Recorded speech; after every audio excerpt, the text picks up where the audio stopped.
Claro. Muy bienvenidos a todos a Zona de Investigación. Ya está con nosotros aquí sentado el señor Luis D'Elia. Vamos a tener una larga charla con él durante esta tarde de viernes. Luis, buenas tardes. Muchas gracias por estar con nosotros. No, gracias a ustedes por invitar. Voy a estar presentando también a quienes nos acompañan esta tarde, el señor Leandro Santoro, Adriana Balaguer y Eduardo Serenini. Gracias a los tres también por estar. Arrancando, Luis, arrancar preguntándole, Luis, a ver, últimamente y sobre todo en las últimas semanas y con sus declaraciones contra el presidente Mauricio Macri, ¿cree usted que es el kirchnerista más odiado ahora? Puede ser que por el macrismo sí, ¿no? Por los kirchneristas en el también. kirchnerismo soy un tipo muy querido, casi un ícono del kirchnerismo, junto con Otto, con Guillermo, con Aníbal. ¿Cree que los kirchneristas que usted hoy lo ven como un ícono, en algún momento le habrán soltado la mano a lo largo de estos últimos años? No, yo siempre fui muy autonómico a la hora de opinar. Creo que eso habla bien del kirchnerismo, que garantiza la libertad de posicionamientos, de decir lo que pensamos. Fue así desde el primer día, el 25 de mayo del 2003 con Néstor Kirchner. Siempre fue igual. Siempre tuvimos la más amplia libertad para decir lo que pensábamos. ¿Hoy no hay libertad? No, hoy también. ¿No cree usted que...? Siempre hemos estado muy bien. Y yo, además, tremendamente orgulloso de tener una jefa como Cristina, ¿no? Talentosa, linda. Que hoy está en Comodoro Pi, le embargaron los bienes, le inhibieron las cuentas en el día de ayer. Bueno, el peronismo estuvo 18 años proscripto por las mismas razones, causas penales entre comillas, estaba prohibido decir Perón, peronismo. Medio que esta película ya la vi yo. ¿A usted cree que hoy pasa lo mismo? Sí, yo creo que ya abandonaron, ya no quieren meter presa a Cristina. Lo que quieren es proscribirla, que ella no se pueda presentar a contiendas electorales en el futuro, sacarla de la cancha. Lo hicieron 18 años con Perón. Lo dijo Luiser el otro día, quien quiera escucharla, yo la tengo grabada, que la pretensión última no era la condena así con la cárcel. La pretensión última de ella era que quede inhibida para poder ir a nuevas contiendas electorales. Bueno, después esos son los que nos hablan de la democracia y la república, ¿no?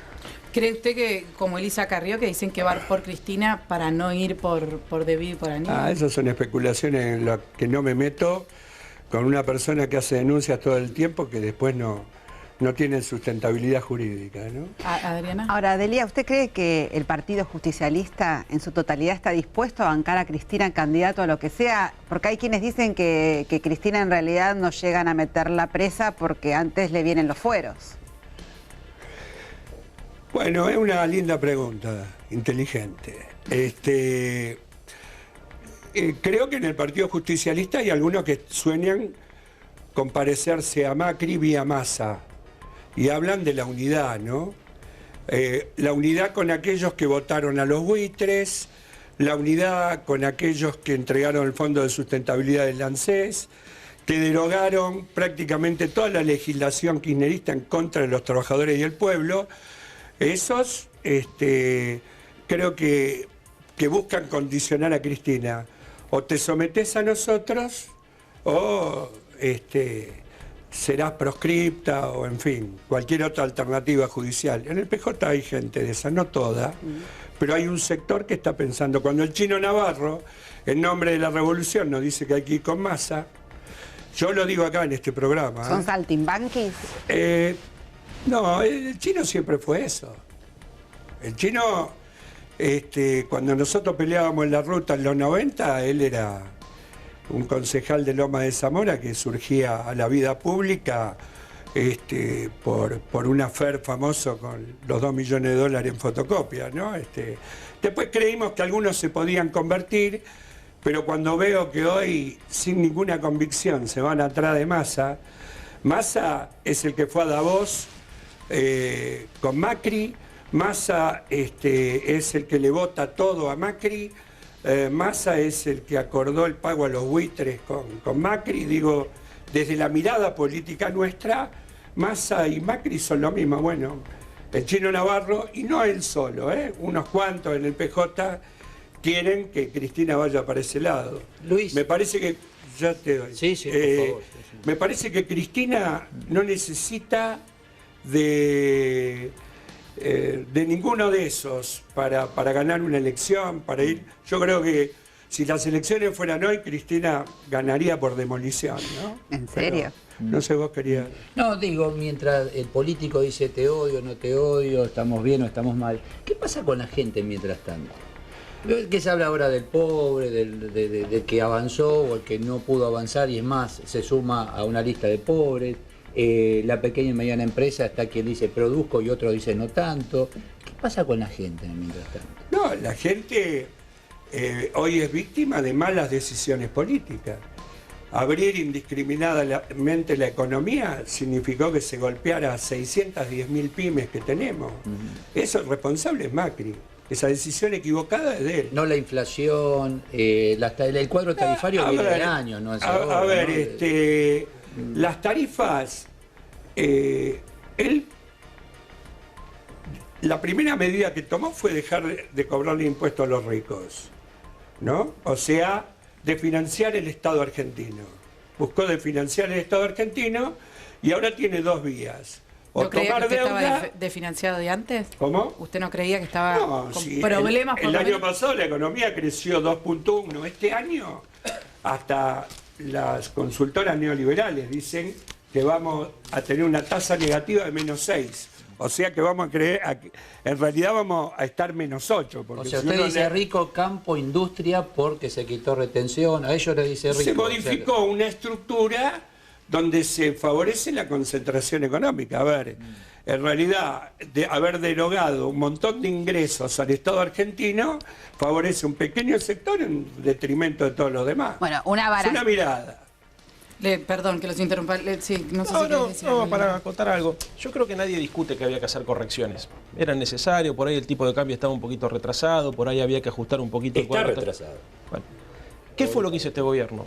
Aplicó un paquete recesivo todo junto. Por eso se provocó tan violenta transferencia de ingresos de los sectores asalariados a los sectores más concentrados. Redujeron el gasto público, frenaron toda la obra pública, subieron la tasa de interés. La obra pública sobrevaluada, No importa, más allá de eso, ni siquiera tiene que ver con la obra pública, tiene que ver con que hay, por el Diario de la Nación, dicho, una subejecución presupuestaria. Digamos, enorme, una subejecución presupuestaria enorme con la intención de enfriar la economía. El tema es, 20% pero nada déjame más terminar, lo que ejecutado. digo es, hay 7 variables macroeconómicas que se tomaron, decisiones macroeconómicas que se tomaron, la apertura de las importaciones, la desregulación del sistema financiero, la quita de retenciones o la eliminación de retenciones en algunos lugares, la suba de la tasa de interés, la devaluación del peso. Son todas medidas muy técnicas que provocaron un shock redistributivo en el sentido inverso.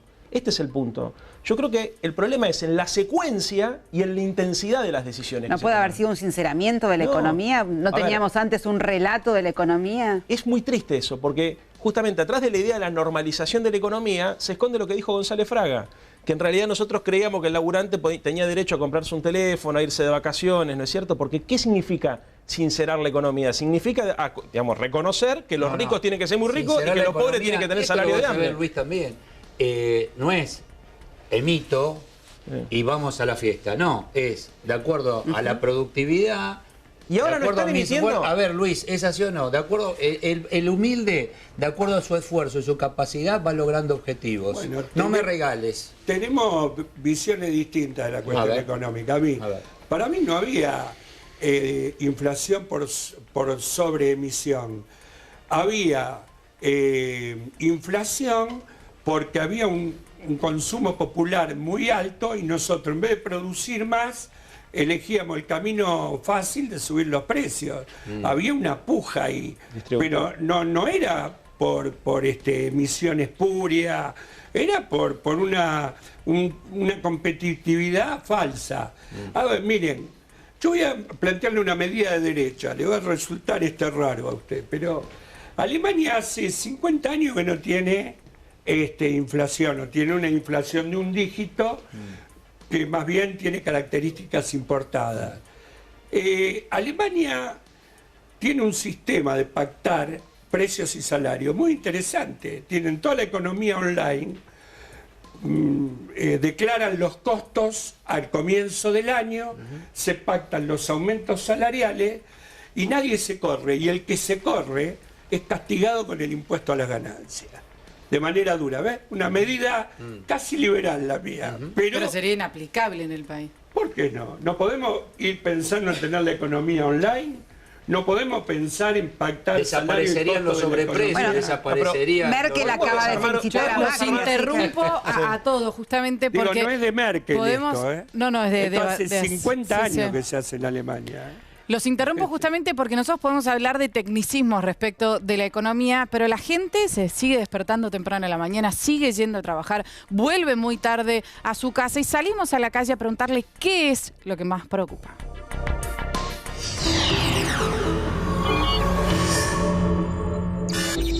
Si yo le digo entre tarifa, inseguridad, desempleo, corrupción, ¿cuál es el tema que más le preocupa hoy por hoy? La corrupción. Sí, porque se está viendo que hay corrupción, que hubo. La parte económica, los gastos que ocasionaron los servicios. Estamos muy mal por el tarifazo. Estamos para atrás, mal. No alcanza, che. Sinceramente no alcanza. Para mí el tarifazo, no te alcanza la plata. La corrupción, porque si no logras un sistema de justicia que realmente funcione correctamente e inhabilite para el futuro los mismos hechos, como dirían los chicos, estamos en el horno. Y me parece que el desempleo, donde no hay trabajo, no hay comida y con hambre no se puede pensar. Yo creo que va a andar todo bien, que se va a solucionar, que pienso eso. El tarifazo. El problema es que cuando vos pones subsidios arbitrarios por 12 años y la inflación subía y los precios no aumentaban, se distorsiona la economía y vos tenés que ajustar en algún momento, es inevitable. Tarifazo sin duda. Tarifazo, inseguridad, desempleo, corrupción. Hoy por hoy, ¿qué tema le está preocupando a usted? Todo lo que nos dejó muerto Cristina. Va a hacer lo que puede, pobre Macri. Va a hacer lo que puede, ¿no? Mire, a ver, teníamos 130.000 millones de pesos de déficit fiscal en un presupuesto que tuvo 1.300.000 millones de pesos, sideral. Con hacer un pequeño retoque a la cuestión tarifaria en los sectores del privilegio, alcanzaba. Bueno, se mandaron a desfinanciar el Estado, se mandaron... Pero Luis, cuando usted dice pequeño retoque, y cito textualmente... 130.000 millones. Había que sincerar las Pero todos los países del mundo tienen déficit fiscal. Todos los países del mundo tienen déficit fiscal. Primero, todos, Macri mintió. Macri dijo que el déficit fiscal era del 6, finalmente era del 2,3. Digo... El Fondo Monetario Internacional dice que el déficit argentino es del 2,3. Del 2,3. Ahora, eso era una cifra apenitas arriba de los 100.000 millones. Con corregir... digamos, los subsidios a sectores de la economía ligados al privilegio por zonas de determinadas características urbanas, etcétera, con eso se arreglaba. Se mandaron... Ahora, de hecho... Yo, perdón, los interrumpo porque a mí me llama la así. atención de los últimos años, de haber escuchado mucha declaración, que desde el sector kirchnerista hablen del Fondo Monetario Internacional. Sí. Citar números del Fondo... Bueno, lo que pasa que... Bueno, a ver, cuando uno plantea... Antes no se hablaba. Bueno, podían después venir... el propio INDEC reconoció que era 2,3. Claro, lo que Index, pasa es que número uno del fondo, uno discute contra la derecha, entonces uno de los El problemas nuevo que tendrá, Index. ¿qué fue lo que hizo Macri? Dijo, acá hay 7 puntos de déficit fiscal. ¿Por qué? Porque él tenía previsto reducir la recaudación impositiva con la baja de las retenciones. Entonces, con la planificación económica que él tenía propuesta, se te incrementa el déficit fiscal. De hecho, una de las consecuencias de este plan económico es que está bajando la recaudación. Es increíble. Vos recién hablabas de la emisión hay monetaria. muchas cosas que estamos ¿Por qué no pudiendo hablamos de medir la porque emisión no que genera existía la el elevada? INDEC, ¿no? Ahora hay un INDEC que hasta reconoce pero comparativamente con un año que estamos 0,5 abajo. Sí, tenés razón. Me parece importante. No, a mí también me esto, parece porque importante, no pero lo sabíamos verdaderamente desde dónde arrancábamos. Pero lo verdad, Luis, una cosa. La tasa de desocupación tampoco la tenemos ahora. Sí. El INDEC actual tampoco nos da tasa de desocupación. No, bueno, pero hablan... Ni tan calvo ni con 7 Pero pelucas. hablan de la ¿no? cantidad... Yo creo honestamente que no se puede discutir sumado. yo creo que honestamente no se puede discutir de política en un país si no tenemos claro cuáles son las estadísticas. Para mí es un error enorme eso, que no sé yo, sí, eso obviamente. Sí, te lo pienso ahí de siempre. Déjame decirte esto ¿Usted nada más. está de acuerdo con eso, Luis? Lo que es increíble... No se puede hablar de política sin tener las Sí, estadísticas. porque si no, ¿contra qué Bueno, discutir? pero es verdad lo que dice Leandro.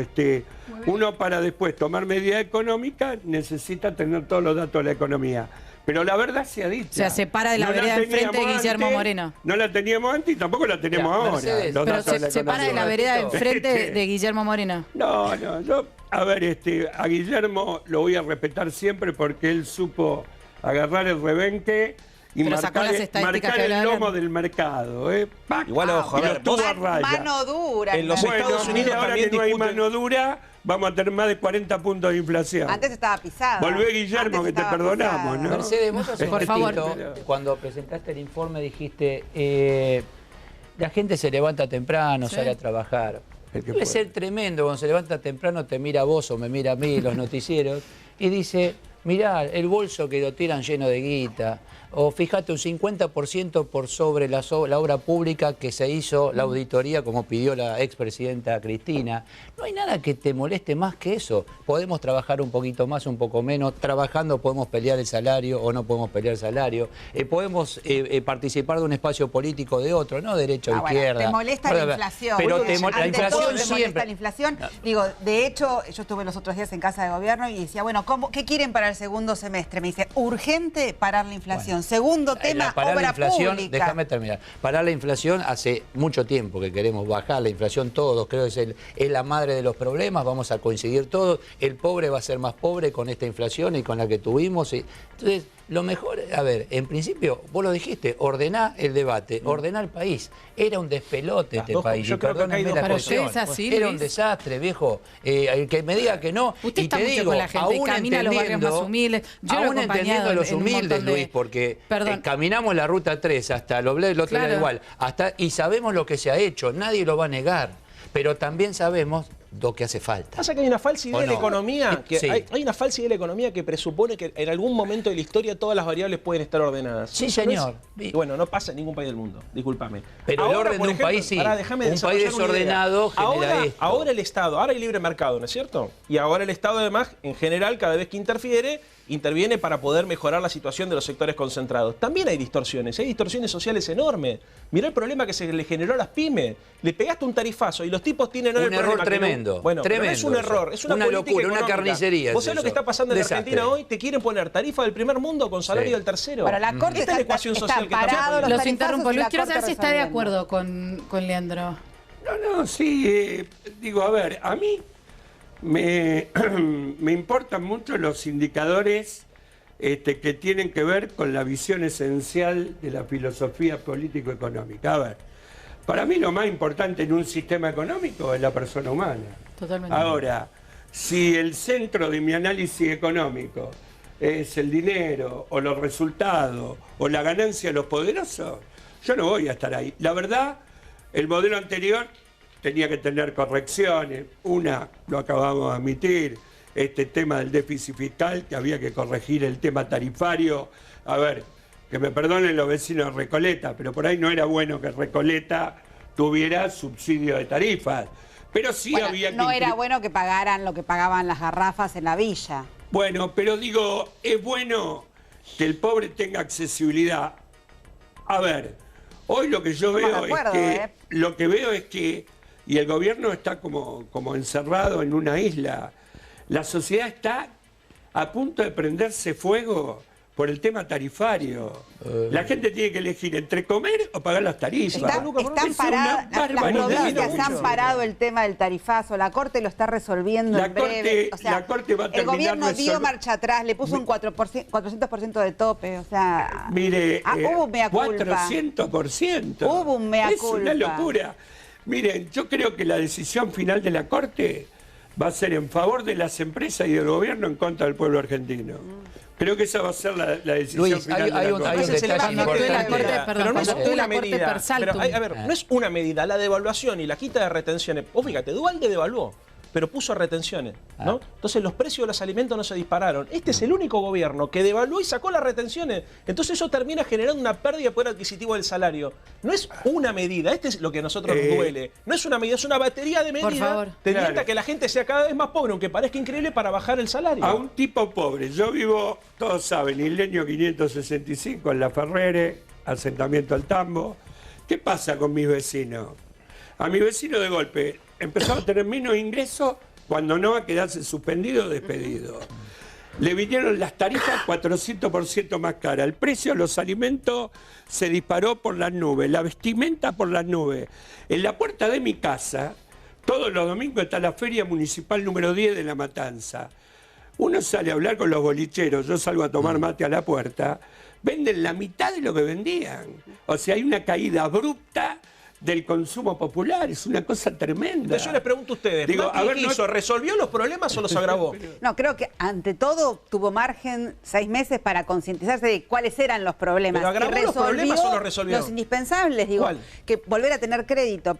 Tener, ¿Cómo volver a tener no, crédito? bueno, ¿Para tener qué? la economía, Para los bancos. tener la economía en clara. 50% la tasa de interés. Con las tasas No, bueno, no me tenemos, refiero al por crédito favor. hipotecario que todavía estamos esperando que empezarán a mostrar, calculo que en este semestre, digo, me refiero a poner las cuentas en orden con quienes teníamos juicios afuera, para volver a ser un país confiable y que nos vuelvan a prestar. Pero a ver, el problema no es que... Acá hay una confusión. Una cosa es el crédito, otra cosa son las inversiones. Son dos cosas distintas. Siempre te quieren prestar porque es contra el Estado, no hay riesgo. Es tan caro, eso no genera empleo, no mejora la calidad de vida de la gente, es mentira. Pero si vos no tenés las cosas en orden, tampoco vas a recibir pero a ver, inversiones. ¿a costo de qué? Porque uno dice las cosas en orden. ¿Qué significa las cosas en orden? 30.000 millones de dólares se endeudaron en 6 meses. A mí me da la sensación, Leandro, Pará, que y de para a eso poco, tuvieron tanto que a vos devaluar. como a Yo Luis, sé que es muy difícil, a medida pero... que va pasando los minutos de este programa, de a poco vamos a ir ordenando en algún punto, y cito la misma palabra a propósito, las cuestiones. A ver, ya reconocieron lo del déficit fiscal. Estamos hablando de estadísticas y se dieron cuenta, o por lo menos así lo entendí yo, que faltaban las Perdóname estadísticas. una cosa, lo del déficit fiscal. A ver, ¿a quién dijo que el equilibrio fiscal es un objetivo y una meta de la macroeconomía? Claro, ¿dónde lo sacaron? ¿Dónde va? Ahora, ¿Por qué eso es así? yo Mentira. quisiera seguir. ¿Querés ver el déficit fiscal de Estados Unidos? Porque le mienten a la gente, no digo Punto ustedes, pero uno. le mienten a la gente. ¿Estados Unidos tiene déficit fiscal o no tiene? Para un poquito. Brasil tiene. Punto más grande del mundo. Punto uno, digo, para ordenar incluso el programa. Yo no soy Macri, ni soy del espacio Macri, no puedo decir ustedes, yo soy un periodista que tal vez tenga una ideología económica distinta, pero no soy Macri, o sea, empecemos por ahí, por hablar, vos, ni funcionario, está claro, Luis, No, eso, está porque, claro. digo, arranquemos por ahí. Punto uno. Punto dos, es importante escuchar a la gente. Así como Luis sale a ver a la vereda, a ver qué pasa con el que está en la feria, también escuchar y meterte en las empresas. Yo me meto, ahí sí me meto en las empresas, industriales pequeños, medianos. ¿Cómo está? Tenés quienes hoy están aprovechando el momento, mercado interno, están buscando en el exterior, compran máquinas, estaban comprando máquinas en pesos al 18% en la gestión anterior, 18%, y hoy ¿sabés qué ocurre? Le da crédito, si querés, a Alemania o Italia, máquinas Prato, etcétera, le da el crédito al privado por lo que está ocurriendo con el país. Pero reconocen Ese es los un dato empresarios. interesante. ¿Por qué? Porque antes no te lo daban directamente al privado, gracias al cambio en el país, le están dando un crédito, estoy hablando en el exterior, máquina, herramienta para poder producir en la Argentina. Ahí sí podemos ver, digo, porque si no le estamos Filiales generando un locales de caos. Siguiendo a la gente, justamente si lo que esto, dice Eduardo, en este momento fuimos a una sigamos la marroquinería. verdad. A ver, sigamos con los ejemplos prácticos. Justamente por eso A lo mí me interrumpo, gusta para que es prestemos espectacular. atención al esquema siguiente informe. Petronas C. Gandulfo. Está bien. Ese Dale. el esquema que me gusta. A ver, La Matanza tiene 400 talleres de calzado. Está abierta Loma del Mirador. indiscriminadamente la economía y empieza a venir container y container de calzado barato pagado con la esclavitud de obreros del mundo, de China, de Taiwán, de no sé Brasil. dónde, y se inunda el mercado argentino de ese calzado. Los 400 talleres nuestros van a cerrar. Todos en Es blanco los indefectible, talleres. todos. Y con un alto grado de tecnificación este tiempo. Talleres en el negro y en la rubro ciudad de Buenos Siguiendo Aires. con lo que dice En la Luis y ciudad de vuelvo Buenos de Aires vuelta, están todos los perdón talleres Leandro, clandestinos. estuvimos en una marroquinería, concretamente fuimos hasta allí, una de las tantas pymes de las que habla Eduardo, de las que mencionaba recién el señor Luis Delia, estuvimos allí y la pregunta que nos hicimos es, ¿cae el empleo?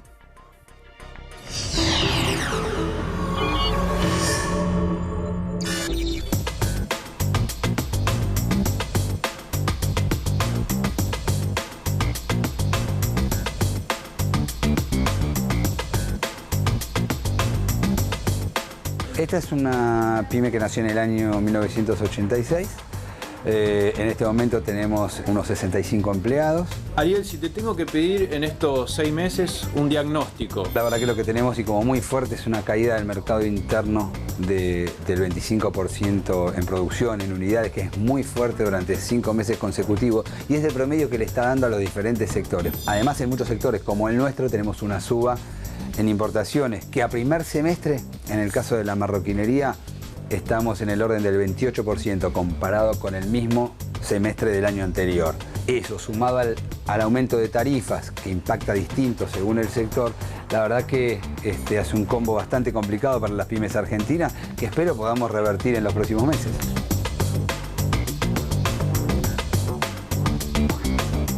Nosotros tenemos, nuestra empresa tiene una caída del orden del 20 al 25% en unidades en los comercios. Y eso después se termina traduciendo en la fábrica, en la producción, porque tenés que producir menos. ¿Cuánto más tiempo más vas a producir si te va cayendo en esa cantidad, en esa proporción? Nuestro sector, hasta el año pasado, competía con el importado en términos de que las vidrieras tenían un 50 y 50 entre nacional e importado, o sea que la posición no es anti-importado. Ahora, si la decisión es abrir definitivamente la economía y que los mercados de alguna manera lleguen acá, y la verdad que nosotros no podemos competir ni con salarios chinos, que no tienen las cargas sociales que tenemos nosotros, ni con salarios de Oriente, de ningún lugar. Estamos viendo que las buenas noticias comienzan a llegar. Y esto se va a ir acelerando en el tiempo.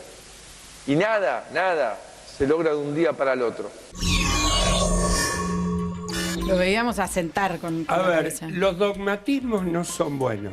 No son buenos los dogmatismos de izquierda, no son buenos los dogmatismos de derecha.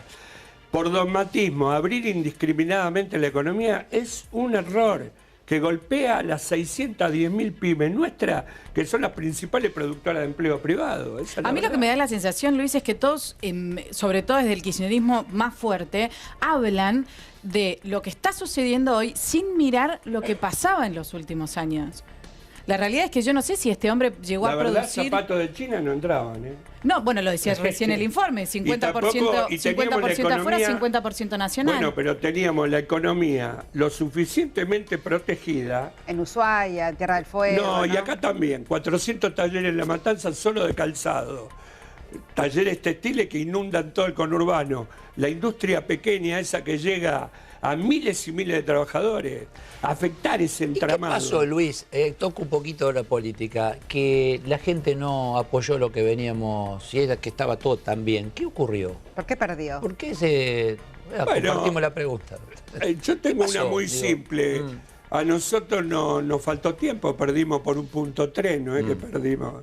Después de 12 años. ¿Les faltó tiempo? Sí, una semanita más de campaña electoral. Quizá hubiésemos llegado, terminamos en punto 3. Después de 12 años, y bueno, con una decisión así de los medios hegemónicos muy fuerte y de sectores del poder económico, que mintieron. La verdad, durante toda la campaña, Macri mintió. Yo puedo pasar acá la caterva de mentira que dijo... Que bueno, está fuerte. Pero Luis, lo que dijeron los economistas que rodeaban a Daniel Scioli era que, de hecho fue Bain en los últimos días también, pero que no era su ministro de Economía, la que él tenía pero era el asesor económico más importante. Además hubo una decisión que tuvo que ver con la política, no solo con la economía a la hora de votar. Era Silvina Batakis. Y Batakis no suscribía a ninguna de las cosas que decía Bain. De esas cuestionadas, digo, ¿no? Bueno, a ver... Tenía otra mirada, Batakis. La gente no necesariamente solo votó con el bolsillo. De hecho, votó a la política y votó contra Aníbal Fernández, votó contra... Le molestaba la cadena nacional y que Cristina hace con el pelo así. Nada más. Y claro, trabajaron la antipatía a Cristina. Hoy algunos, los jubilados, yo ayer recogí el testimonio de algunos jubilados, no quiero pasar chivo, pero mi programa de radio... y decían, un jubilado me decía, yo soy culpable, yo lo voté a Macri, me mostraba la factura de las tarifas y me decía, yo lo voté a Macri, yo soy culpable de esto. ¿Y de la corrupción K no le hablaba? Corrupción K, a ver, mire, López es un chorro. A ver, de la obra pública, del Inca... Bueno, esperemos un poquito, esperemos. Porque cuando... Permiso, me voy a acercar, no es que lo quiera tocar, pero se le cayó el micrófono. Bueno, dijo, López es un chorro. Bueno, eso lo dijo, vamos, pues digo por si se cayó el micrófono justo. López es un chorro.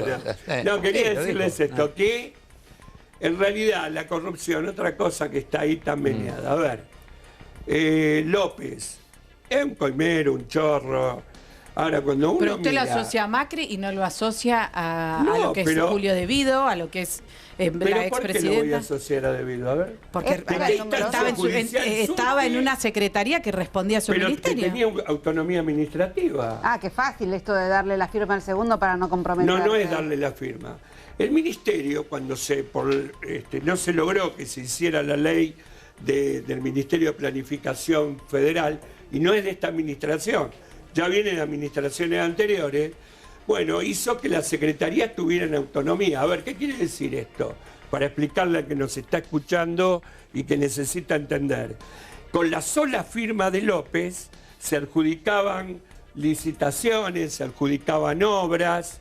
Ahí hay un listadito de quiénes son los 25 cartelizados de la obra pública, entre los cuales está una empresa ligada al presidente de la República. 70%, también 70% de la obra pública en Santa Cruz para la Tercera en el país la de Macri, ¿eh? Tercera adjudicataria en el país. Que está bien que laburen. Ahora, ¿quieren que discutamos la cartelización de la obra pública en la Argentina? ¿Cuándo arranca? El 24 de marzo del 76.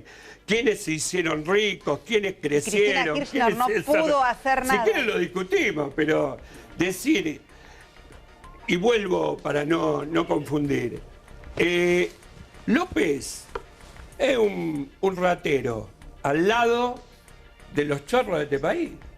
En los paraísos fiscales. Si rateros son 8 millones de dólares. No, sí, bueno, pero... 9, llegan a casi 9 millones de dólares. Si no me quiero imaginar lo que roban los más grandes. Pero si López tenía mucho más. Los 9 millones de dólares en Panama Paper, era un caballero. No, pero una cosa no quita la otra. Acá hay un dato importantísimo. Pero para mí una cosa no quita la otra. Acá hay un dato fundamental. López funcionario. Era funcionario. Totalmente. No, eso es una diferencia tremenda. Perdón, era funcionario. El presidente de la República tiene 13 sociedades. No, pero estamos hablando de lo que pasó. Es funcionario. Pero no son funcionarios. Bueno, no son funcionarios. ¿Sabe cuánto hay afuera? Escuchó hablar de 400.000 millones de los dólares de sauces. argentinos. 400.000 millones de dólares de argentinos. Este gobierno tiene 11 ministros con sociedades offshore e innumerables cuentas en paraísos fiscales. Pero es que para mí una cosa no quita la otra. Yo no soy, insisto, y esto me pasa en todos los programas, Luis, me pasa en todos los programas. Yo no soy ni de un lado ni del otro, soy de la del medio. Soy la que le paga a los funcionarios para que trabajen para mí, Luis. No le pago, perdón, Eduardo, no le pago a los... No me enojo, pero yo me imagino la gente que está del otro lado escuchando estas cosas y dice, la verdad es que ni una cosa ni la otra. ¿Pueden tener sociedades offshore? Perfecto, lo podemos discutir 2 horas. Particularmente en el kirchnerismo no se puede haber robado esa. Es una inmoralidad. Las ver. sociedades offshore son para ir contra el Estado argentino y contra terceros. Eso es para engañar al Estado, engañar a sus esposas. Están hechas para eso. Si vos operás económicamente, si vos operás económicamente en Brasil, es razonable que tengas una sociedad en Brasil. Lo que no es razonable es que si vas a operar económicamente en Brasil, tengas una sociedad en Panamá y encima no la tengas declarada. O lo que le pasó al señor Grindetti, que apareció un poder donde aparece la sociedad Mercier Internacional, que además controla una cuenta lo que es inconcebible, Leandro, muchachos. Y va a tener que dar explicaciones a las justicia, está Macri claro. le encontraron una cuenta de 16 millones de dólares en un paraíso fiscal en Bahamas y dijo, no sé, no me acuerdo. Yo digo, a ver, ese caso no es lo mismo que López. Es exactamente lo mismo. Si un fideicomiso tuerto hablar. Pero por favor. Además se hizo rico con la obra pública la familia Macri, también recordémosle a la gente. Y EXA, que es la empresa de Calcaterra, es de Calcaterra desde el año 2007, porque antes era la constructora de las sociedades Macri. Los interrumpo a los dos. A ver, Luis, usted fue centro de tormentas en reiteradas veces los últimos años, tuvo discusiones fuertes. ¿Cree usted también que es el más odiado por parte de la prensa? No me lo responda ahora. Bueno. No se hizo nunca en televisión esto. No me lo responda ahora. En minutos nada más ya vamos a volver con ustedes. Aquí hay más Zona de Investigación.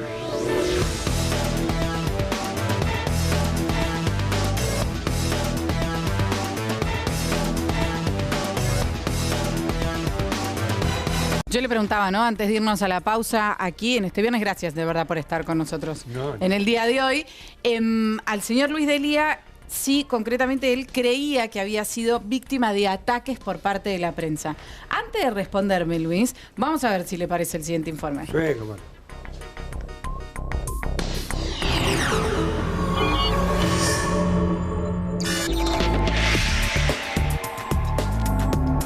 Un tipo muy querido, Luisito Delía.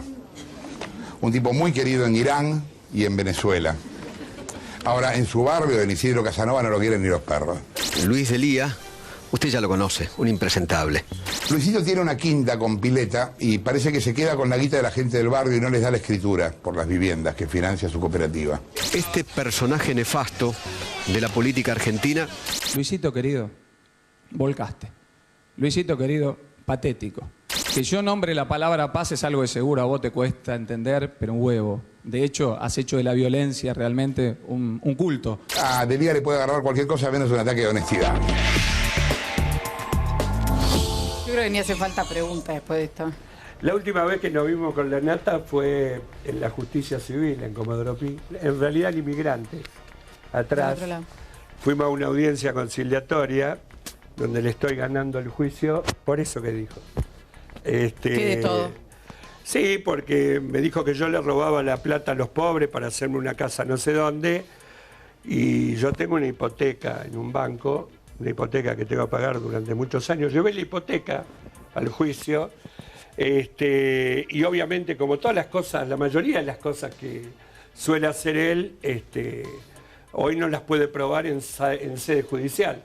¿Saben quién fue mi principal? ¿Es la única propiedad que usted tiene? Me imagino que hay otra cantidad de gente que se pregunta estas yo cosas. tengo dos propiedades. Una donde vivo, en Isleños 565, y otra donde me tengo que mudar, en el barrio Pelufo, en Cañuelas, porque, bueno, tengo 5 hijos que ya necesitan la casa que estábamos, entonces ¿Y usted me tengo que ir. de qué vive Delía hoy? ¿Cómo hace la moneda? ¿Cómo hago? Yo trabajé 35 años como profesor. Soy donde ocupé el máximo cargo que puede ocupar un docente en la provincia de Buenos Aires. Fui vicepresidente del Consejo General de Educación de la provincia y fui autoridad del Consejo durante 4 años. Fui diputado, concejal, secretario de Estado y estoy en víspera de jubilarme.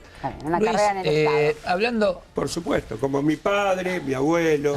Mi abuelo era ferroviario. Y mi papá jubilado en la energía. Ya que hablamos de educación, pues digo, si no es solo, viste, puja, nos peleamos, digo para sumar un poquito. ¿Qué pasa con la educación en la provincia de Buenos Aires? No fue un buen momento cuando dicen vamos a la inclusión, los chicos están dentro de la escuela, incluso ya son chicos grandes, pero no hay comprensión de texto, y esto es así, no saben, en matemáticas se les complica, ya en el terciario, o vamos al sector universitario, está complicado. ¿Dónde se falló? Y esto no es cuestión de los últimos 6 meses. No, esto tiene hace tiempo. Nosotros venimos de una cuestión pendular. Venimos del positivismo pedagógico y las maestras sarmientinas a los obreros de la tiza. Vamos a tener que encontrar un equilibrio, y el equilibrio pasa por la participación y la construcción de la comunidad educativa.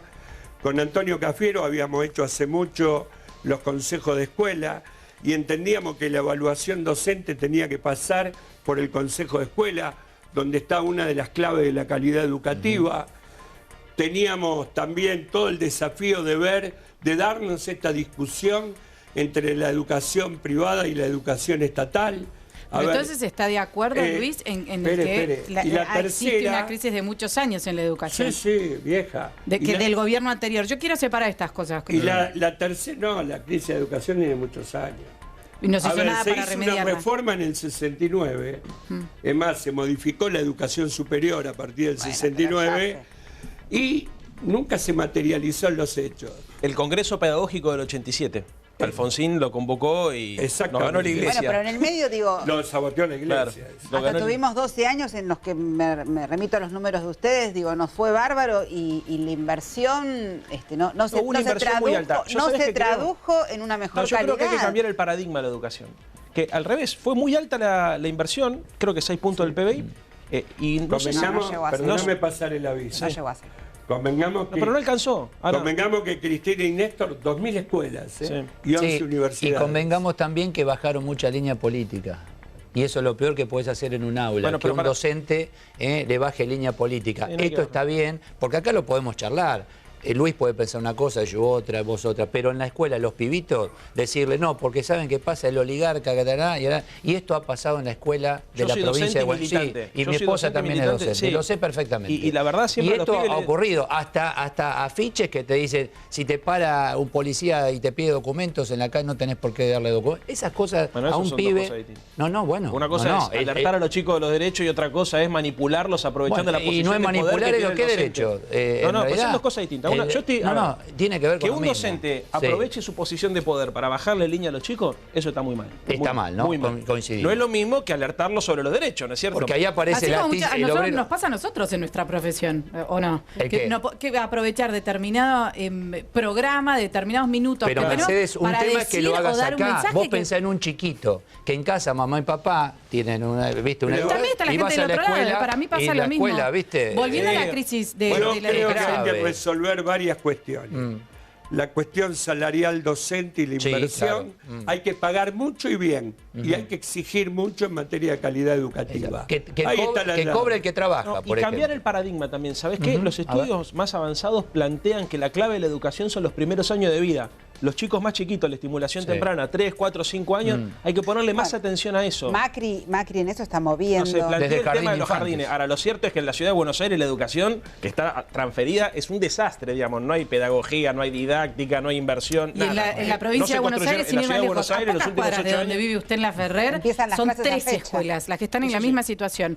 No tienen, donde más se necesita la secundaria, no tienen aulas para llegar a la secundaria. Bueno, hay otras. Las habían inaugurado en el año 2010. Mire, tengo un pequeño orgullito familiar. Mi esposa, la diputada Alicia Sánchez, es autora de la Ley de Educación Comunitaria en la provincia de Buenos Aires, que bueno, ahora dijo el nuevo gobierno de Vidal que va a aplicar esa ley. Solamente en provincia de Buenos Aires hay 1.800 jardines maternales que están fuera del sistema. A la deriva, porque no había articulación con la estructura formal e institucional de la educación y no había ahí las necesarias presencias. Es autocrítica. Esta sería la tercera cosa que puede llegar a reconocer, Luis, perdón, Eduardo. Podría llegar a ser la tercera cosa, pues yo decía que a medida de los minutos podemos estar reconociendo un par de cosas. ¿Sería la tercera, que la provincia de Buenos Aires tenía una crisis muy seria? No, en materia educativa, echarle la culpa a Scioli, miren, yo voy a decir algo en favor. Voy a decir algo en favor de Vidal. Miren por dónde arranco. De Vidal, de Scioli, de Armendari, de Felipe Solá y de todos los que fueron gobernadores y del propio Duhalde. Si no hay un nuevo pacto federal fiscal en la Argentina, la provincia de Buenos Aires es ingobernable para el que venga. A nosotros en época de Armendari, digo, se nos quitó 8 puntos de la coparticipación federal que Buenos Aires nunca más recuperó. Por lo tanto, ningún gobernador, ayer la escuché a Vidal decir esto. Hubo un pacto con los gobernadores. Le escuché a Vidal decir esto. Si no se recupera esto, no se puede gobernar la provincia de Buenos Aires. Hay que recuperar para Buenos Aires todos esos puntos de la coparticipación. Hay una interna muy fuerte. Siguiendo con el Congreso del 87, el Congreso Pedagógico de Alfonsín del 87, usted decía recién, los dos estuvieron de acuerdo que lo había ganado la Iglesia. Con esto vengo a la pregunta. Leandro sabe más que yo. Por supuesto, me imagino. Pero con esto le hago esta pregunta, Luis. ¿Qué opinión le merece la utilización, si se puede decir así, del Papa? No hay político que no tenga la foto del Papa. Uno cree que con la foto del Papa gana una enorme cantidad de votos. Yo le hice una marcha a Bergoglio. Sí, ¿A favor o en contra? Se llamó Democracia o Corporaciones. Yo con el arzobispo de Buenos Aires tenía profunda diferencia. Ahora, el Papa, yo no sé si en medio del colegio cardenalicio se convirtió al Evangelio de Jesús. ¿Qué le pasó? ¿O se convirtieron ustedes por el tuvo poder? No, porque el que cambió fue él.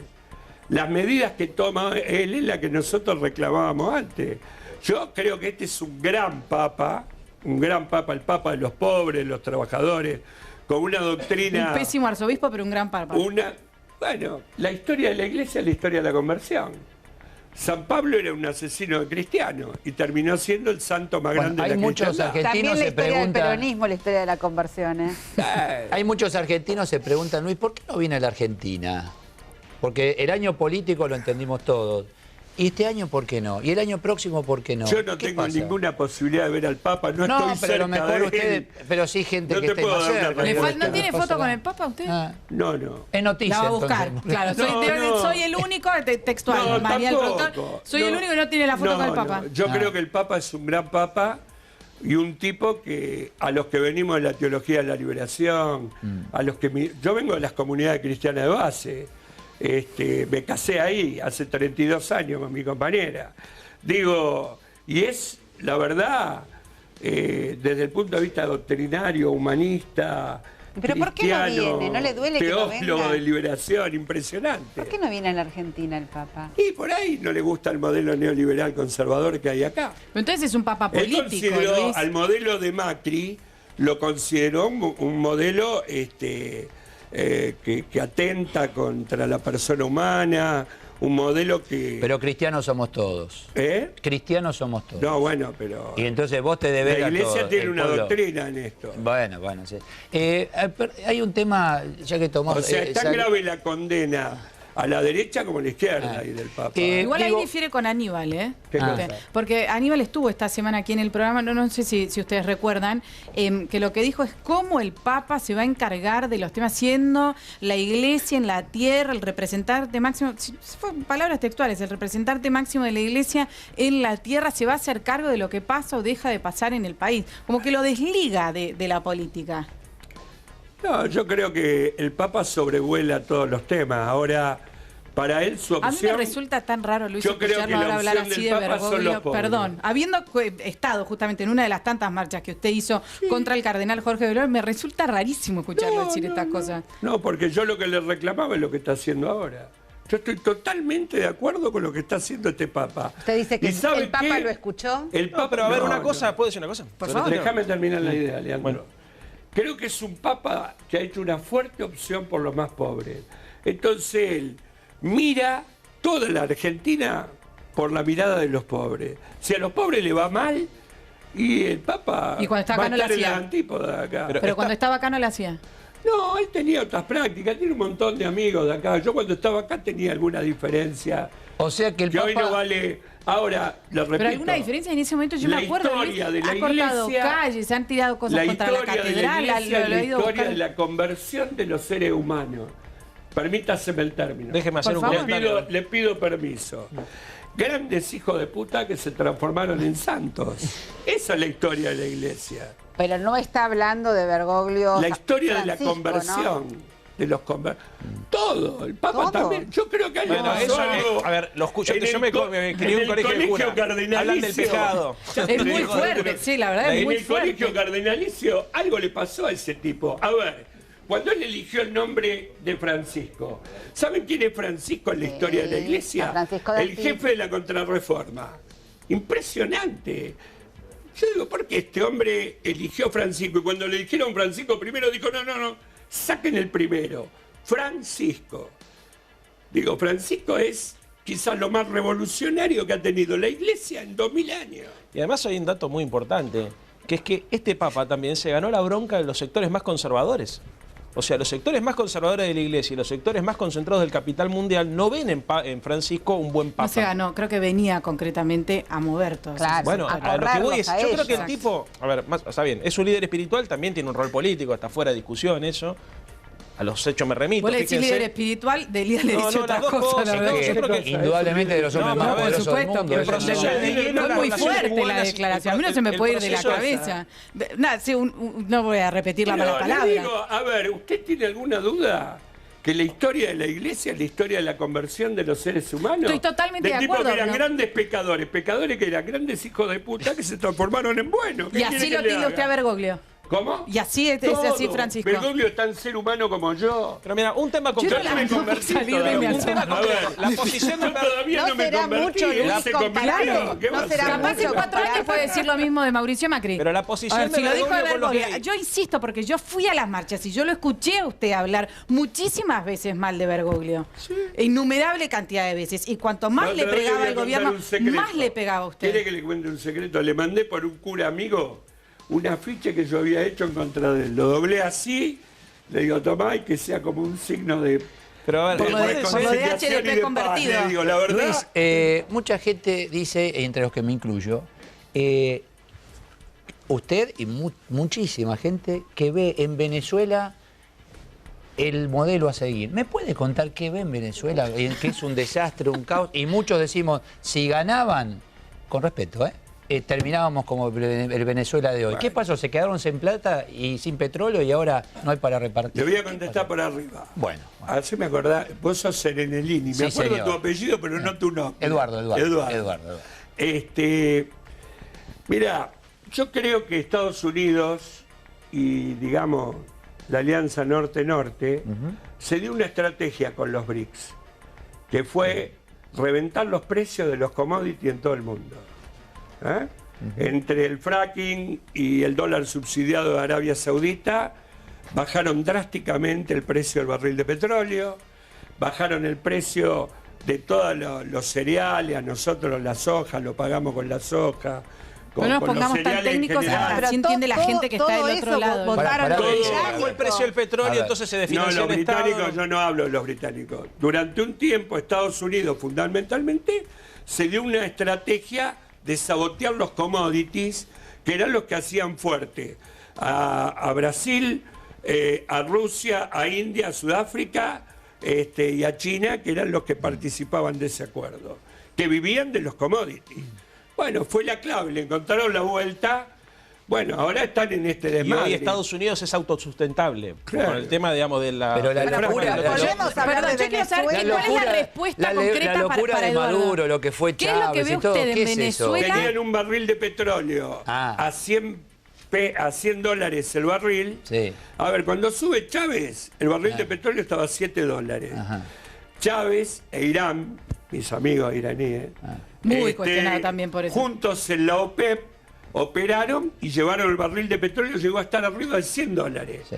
Esa rentabilidad petrolera que derramaba en Venezuela, Bueno, hoy pero hay un derrumbe. vamos a hacer un paralelismo Pero usted ve rápido. los supermercados, ve las imágenes de los Claro. supermercados, Pero, la Mercedes, gente que esto hace rápido, cola. mirá. Es el país con Mire, mayor inflación, es que es el único que nos Mire, supera a nivel mundial. Yo esas imágenes ya las vi en Chile en el 73. Bueno. No, compadre. Digo, No, el agiotismo, la práctica de vaciar los mercados de alimentos, ¿qué la hace? ¿El chavismo No, o la pero derecha salvaje hay apoyada por gente se Estados muere Unidos? de hambre, paralelismo, Luis. espera, Por hay un eso, paralelismo se sencillo. muere de Por eso, hambre. porque hay agiotismo. El agiotismo. Pero podemos hablar de ¿Cómo política- destituyeron a Salvador Allende? Pero Con la podemos misma hablar de metodología política que en Venezuela. ahora. Acá es otra cosa. Este tema. Un segundito, No acá se puede cuestionan. comparar No nos la actividad pisemos. económica A Javier, argentina con la acá venezolana. cuestionan a Javier González Fraga porque dice, mira, si compraste 4 aire acondicionado y tenés plata para uno, bueno, bancate tu vida, es para un ¿Y aire cuándo acondicionado. dice Pará. eso? No dice Pero eso. Maduro, ¿sabés qué dice? Si no hay luz, no se seque el pelo, señora. Salga a la calle y que el viento lo seque. ¿Cuál es la diferencia? Por favor. Yo, el agiotismo que hay hoy en Venezuela lo vi en el Chile del 73, cuando Pinochet derrocó y terminaron asesinando a Salvador Allende. Por favor, ¿Qué me Adriana. Esa película ya la vimos los pueblos Pero del es otra continente. ¿eh? Delia, ¿y qué me cuenta de los dichos de Pérez Corradi sobre estos cheques sin fondos que aparecían de parte de los laboratorios, pero que en el fondo eran giros de Venezuela vía valija de Antonini Wilson, financiamiento de la campaña de Cristina Kirchner en el 2007? Lo de Antonini Wilson fue muy raro, nunca quedó esclarecido. Para mí es un tipo colocado No, por pero los está hablando gringos. ahora Pérez Corradi, está diciendo esto. Sí, Pérez Corradi, un tipo condenado a cadena perpetua, que habla con los muertos, que le cuentan cosas. La verdad yo... Maduro hablaba con el pajarito. Bueno, cada uno tiene su técnica, pero digo, Pérez Corradi no merece ningún comentario de mi parte. Tipos que están condenados y perseguidos mundialmente por fallos judiciales, ¿por qué le voy a creer? Ahora, y Ese tipo para venir acá, ¿qué pacto hizo con el macrismo? que tenía que decir qué cosa. Bueno, estuvo fugado, estuvo prófugo un bueno. montón de tiempo. ¿Qué pacto hizo con los que estaban antes sé, para que no lo buscaran? No conozco, hay que averiguar. Desconoce totalmente. Le pregunto por otro lado, Luis, ahora hace poco Amado Vudú forma parte de su partido. Se afilió a mi partido. A ver. No mi partido. Yo no soy un afiliado que hace la vez de presidente. Hasta dentro de poquito que va a asumir Gabriel Mariotto. Gabriel Mariotto La semana también. que viene asume Gabriel Mariotto como presidente, Amado Vudú como vicepresidente, Siempre de vice. Osvaldo Papaleo. ¿Tuvo una conversión, Amado? No, Amado es amigo mío de hace muchos años que discutimos Lo sé. política y economía juntos, un tipo Muy cuestionado de una por la sociedad. Mire, es el tipo que le expropió a los banqueros chorros de este país 45.000 millones de dólares de las AFJP y se lo devolvió a su legítimo dueño, que son los trabajadores argentinos. Para mí es el patriota uno de los patriotas más grandes de la Argentina. Solo preguntarle y se quedó también con Pero la por máquina supuesto. de hacer billetes. Vudú es el patriota más grande de la Argentina. 45.000 millones de dólares expropiados a las AFJP y se lo devolvió a los ¿Y por qué trabajadores. Néstor no lo quería? ¿Cómo? ¿Por qué Néstor no lo quería si es el patriota más grande? Está mal informado. ¿En serio?